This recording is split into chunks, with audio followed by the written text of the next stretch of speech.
Hey everyone, it is Mr. Vargas here, looking to quickly help out my Math 3 students with homework assignment 3.1, and the focus of today's lesson was on solving systems of equations. We remember that a system is just two or more equations in the same variables, and we can solve them using some different methods. Let's just dive right in so that I can make this video short and sweet. Okay, for number 39, we are asked to graph each system of equation and describe it as consistent and independent, consistent and dependent, or inconsistent. So what I'm going to do first with these guys is rewrite them in slope-intercept form. So for this one, I would subtract 2x on both sides for my red equation. We're on number 39, sorry if I didn't say that. So I'd subtract 2x from both sides, then divide everything by 5, which would leave you with y is equal to negative 2 over 5x plus 2. Okay, and then if I rewrote my blue equation in slope-intercept form, I would add 4x to both sides, and then divide each side by negative 10, which would leave you with y is equal to negative 4 over 10x minus 20 divided by 10 would be 2. Okay, I can simplify that. That would just be y equals negative 2/5 x minus 2. Now we can graph both of these equations on our Cartesian coordinate plane. Let me draw that out really quick.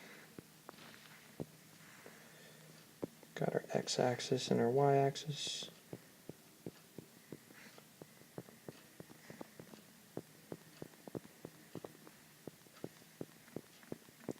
Okay. Our red equation would have a y-intercept of 2, and our slope is down 2 over 5, which would be down 2, 1, 2 over 5, 1, 2, 3, 4, 5, getting you right there. You can make your line. And the blue equation, we would start out at negative 2 on the y-axis. And this one also has the same slope. We'd go down 2, 1, 2 over 5, giving you a point right about there. You can graph that line. And although I am not the best artist, I do know that these lines are parallel. They have the same slope. So we would say that this system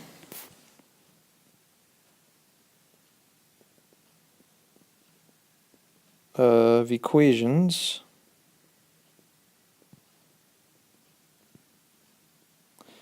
is inconsistent, meaning it doesn't have any solutions because parallel lines will never intersect. Awesome.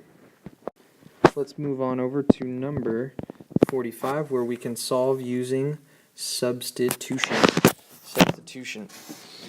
Alright, the goal of substitution is to get one variable by itself in one of the equations. So I'm just going to do the red equation, and you can do the blue one as well if you want, but I think I want to try to get this x by itself in my red equation. So let me rewrite that as negative 4x. I'm going to add 16y over to the other side, and it would be minus 96. Got to divide everything by negative 4, and you'd get x equals negative 4y plus, that would go in 24 times. So this information right here, underlined in black, can be substituted into this x right there, and then you can go ahead and solve for x. So let me go ahead and do that in my blue equation. 7 times negative 4y plus 24 plus 3y equals 68.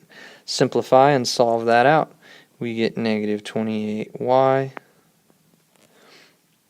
plus 168 plus 3y equals 68. That simplifies to negative 25y equals, when I subtract 168 from both sides, I'm left with negative 100. So y equals just 4. Because negative 25 times 4 will make negative 100. Awesome. So you've got your first part. You know that y equals 4, but you're not done. You have to go back and solve for x to get your x coordinate. You can pick any equation that you want. I'm going to use this equation right here, 4y plus 24, negative 4y plus 24, in order to get x, because x is already by itself on the left, so that's good. So I would do negative 4 times, I know y is 4 now, plus 24, and that would equal x. So x equals negative 16 plus 24, which is just 8. So your solution, I'm going to do this in purple, your solution would just be 8, comma 4, x, comma y. That would be your solution to that system of equations. If you want to double check, pick an equation, plug in 8 for x, plug in 4 for y, see if it makes sense. I'll go back to this one right here in my red. If I plug in 8 here, that would get me negative 32. If I plug in 4 here, that would get me negative 64. Negative 64 minus 32 definitely makes negative 96, so we did a great job.